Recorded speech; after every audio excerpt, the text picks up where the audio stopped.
Hi, it's Therese here from my virtual change manager. Do you know the 5 main frustrations of those who are working on a change?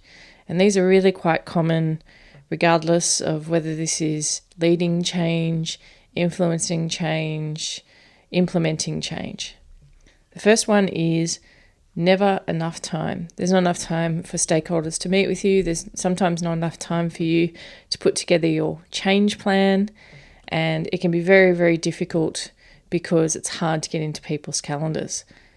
The solution is to really discuss priorities and whether this change is a priority.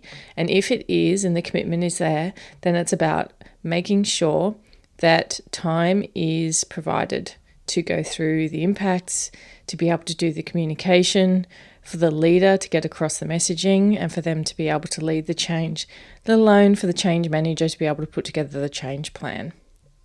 Second frustration, a lack of clarity. Difficult if you come in early on a piece of work and people aren't quite clear why they're doing it in the first place. And it's not common that people will have that very clear at the outset of a project or program, so don't assume that it is.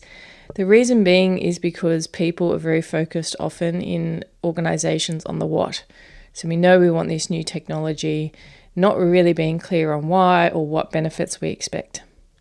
So the solution here is to workshop on the why, really unpack the benefits to do with the change, and continue to do the messaging as you go through the change. Sometimes the first time you communicate about the change, it doesn't quite stick. So good to continue to refine the messaging as you go through the process with your stakeholders. Number 3, unclear roles and responsibilities. This can cause conflict. This is a very common frustration. I thought you were doing that. I don't think that's part of my role.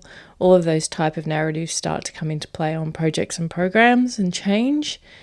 So good to get time in a room with everyone to discuss who's doing what, make sure that the roles and responsibilities are very clear, and then continue to checkpoint that as you go through the program so that accountability is really clear.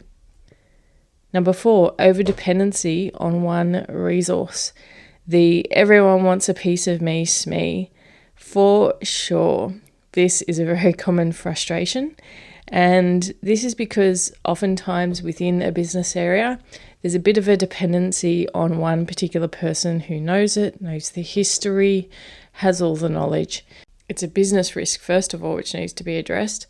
But also you want to make sure that that person's not going to get burnt out through the level of engagement they might need, especially if you've got a portfolio of work that you're working on. So be sure to release that person and backfill their role. That's one thing you can do if you've got a portfolio of work happening. The other thing you can do is to get that person to work with and upskill others to participate in the project. You could have a reference group structure so that that person participates in an overall reference group where no matter who from all the different projects needs some advice, they go to that reference group and get the input to try and minimize the time that that person is required to input into the project or program.